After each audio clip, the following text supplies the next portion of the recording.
दोस्तों नमस्कार, जय श्री राम। दोस्तों आज हमारी चर्चा का विषय रहेगा, हम दो मुख्यमंत्री के बारे में बात करेंगे। एक मुख्यमंत्री तो नालायक है और दूसरा मुख्यमंत्री उतना नालायक तो नहीं है, लेकिन उसका समय फालतू के कामों में ज्यादा जाता है।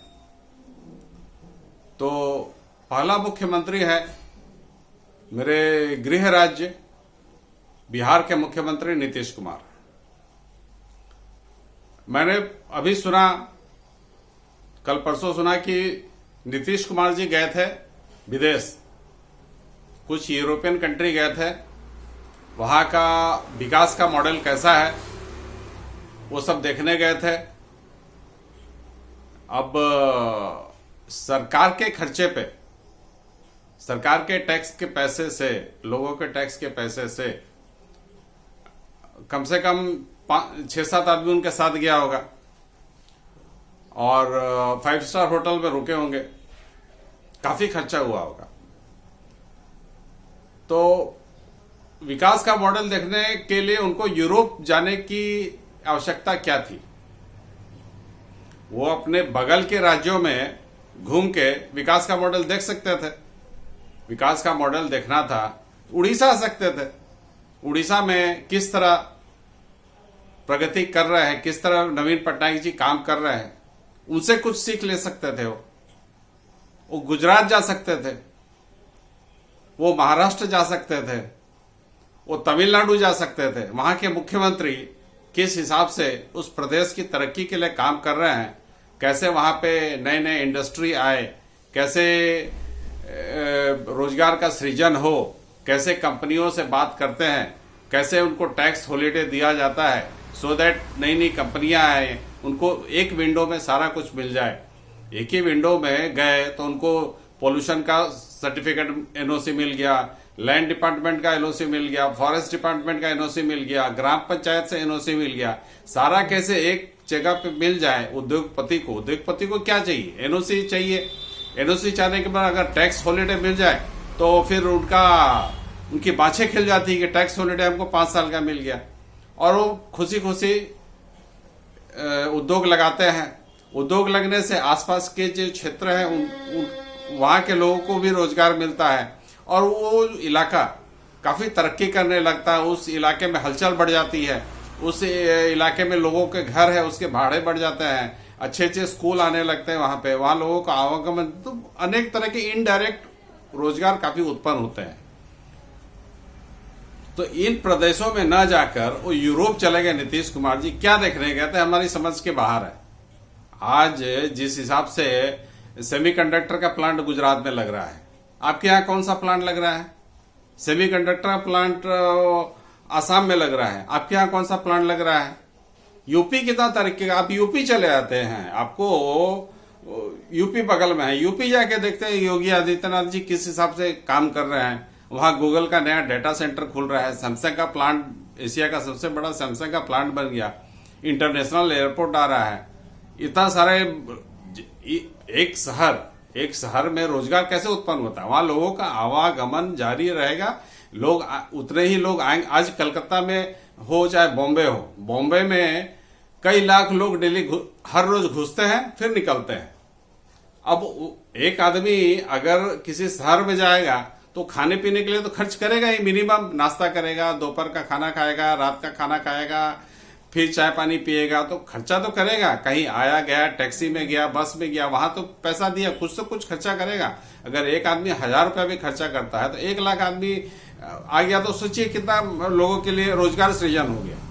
तो आपको बिहार में उसी तरह का करना है। आप उड़ीसा में आके देखिए, नवीन पटनायक जी इतना सुंदर काम कर रहे हैं उड़ीसा में, स्टेडियम जगह जगह बना के दे रहे हैं कि आप लोग खेलिए। यहाँ पे स्टेडियम बनेगा तो कहीं कुछ टूर्नामेंट इंडिया के लेवल पे होगा तो उड़ीसा को भी काफी कुछ खेल का बोलेगा, भैया आप लोग उसको यहाँ पे उड़ीसा में कीजिए। हॉकी का इतना अच्छा स्टेडियम बना दिए हैं जगह जगह पे उड़ीसा में।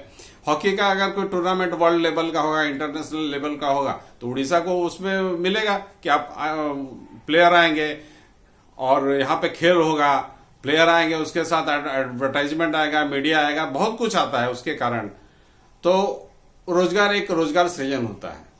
आज भुवनेश्वर में देखिए इलाज का इतना बेहतरीन साधन वहां पे हो गया है। अपोलो हॉस्पिटल है, कलिंगा मेडिकल है, एम्स भी खुल गया है, प्राइवेट नर्सिंग होम दुनिया भर के हैं। लोग बिहार से लोग इलाज कराने के लिए उड़ीसा आते हैं, बंगाल से इलाज कराने के लिए उड़ीसा आते हैं।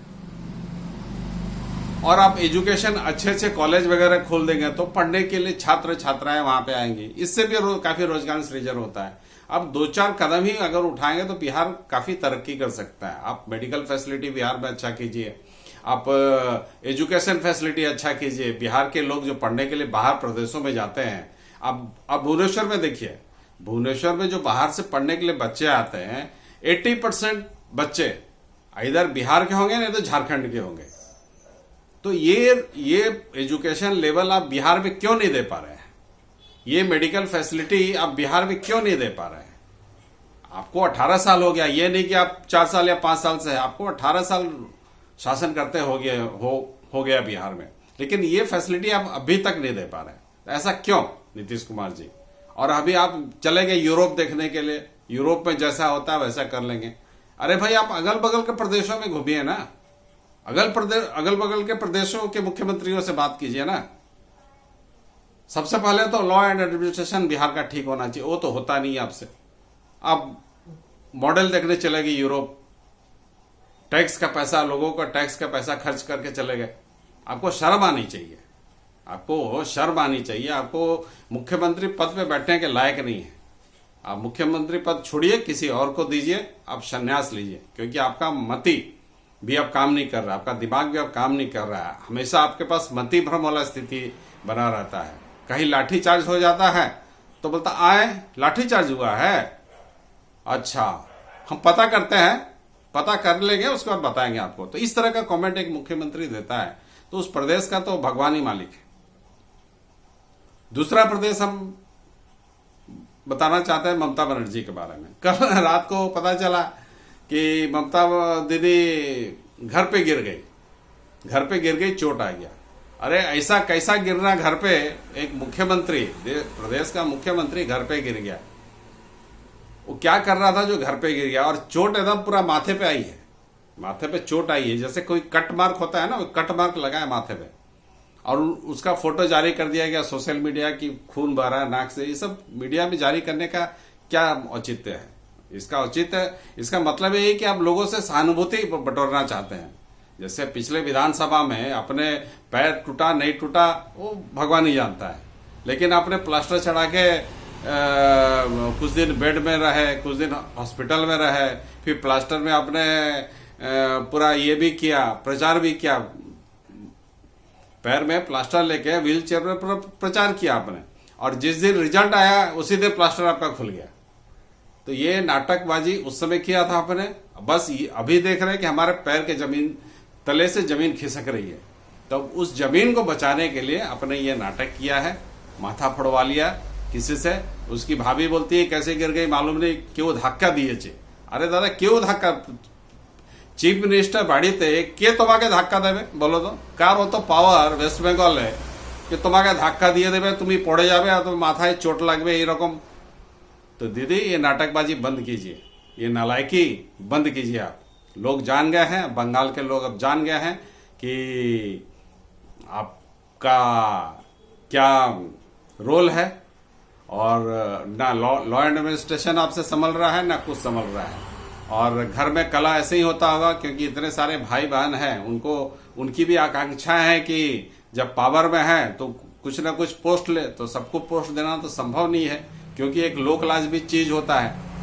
और ऐसे तो लोकलाज के बारे में लोकलाज और ममता बनर्जी दोनों अलग अलग चीज है, एक सिक्के के दो अलग अलग पहलू है।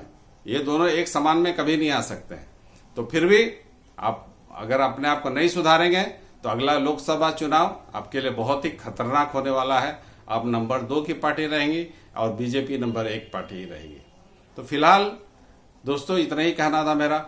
और ये एनालिसिस 2 मुख्यमंत्री के बारे में, ये एनालिसिस आपको कैसा लगा आप जरूर बताएं, कमेंट करें।